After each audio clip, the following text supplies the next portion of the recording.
Brand new evidence that the warrantless wiretapping of Americans was even more egregious than we thought, including an attempt to wiretap a member of Congress.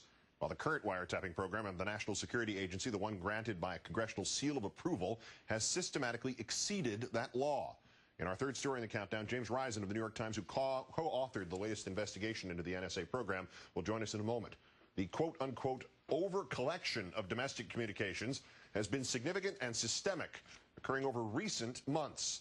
This according to unnamed intelligence officials and lawyers with knowledge of the matter speaking to the New York Times. One official described the excessive surveillance as unintentional, and the problem may be the agency's inability to easily distinguish between overseas and domestic communications as it sweeps up vast amounts of electronic data, including phone calls and emails. The Justice Department acknowledged at the Times that it had, quote, detected issues that raised concerns and took comprehensive steps to correct the program and bring the program into compliance.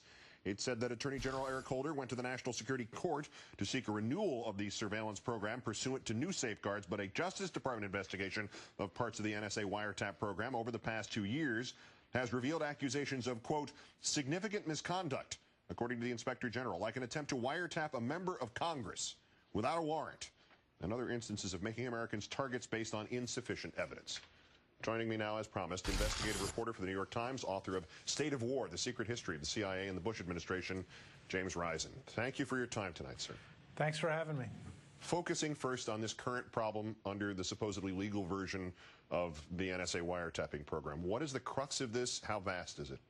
We're still trying to figure that out. What we do know is that over the last few months, there has been increasing concern both at the Justice Department and in Congress over what appears to be just an inability of the NSA to stay within the legal limits that were established by the new FISA bill last summer.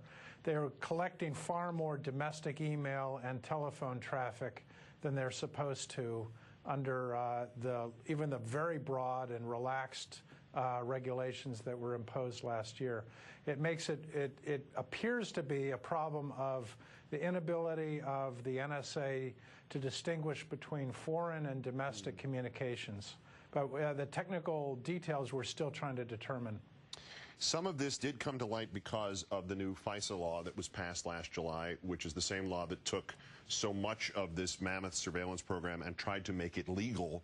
But the safeguards in here, can we even know if they're really working, even if problems can even be resolved? How would we ever know for certain that it's working or not working? That's one of the real problems here is getting some independent oversight over this program. A lot of the oversight is really still being done by the NSA. And the NSA, working with the Justice Department, goes to the secret FISA court and certifies that they're doing it right. And then they tell Congress whether they're doing it right. So it really requires the NSA to kind of admit that they've got a problem, because the Justice Department really doesn't have the technical expertise in a lot of ways to do this on their own. So it's one of the real problems, is having real independent oversight over this. It doesn't really exist at this point. This lightning bolt in the middle of your story, the attempted warrantless wiretapping of a member of Congress, when, why, what do you know about it?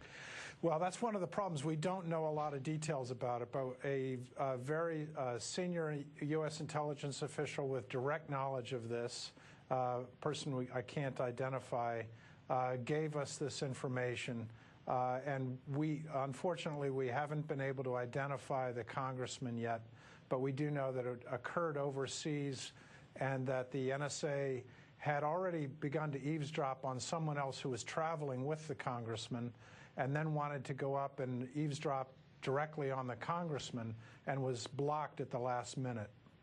As for the past warrantless wiretapping, there was the former NSA analyst Russell Tice who told us over the winter on this program that groups of Americans had been targeted on a 24/7 basis, including people in news organizations, reporters. You have told us that you're fairly certain that you were a target.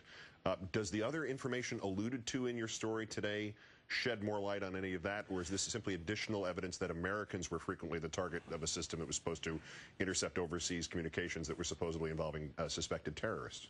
I think what it shows is that, as you may remember, President Bush and other members of his administration kept saying, basically, trust us. We have very tight controls over this program.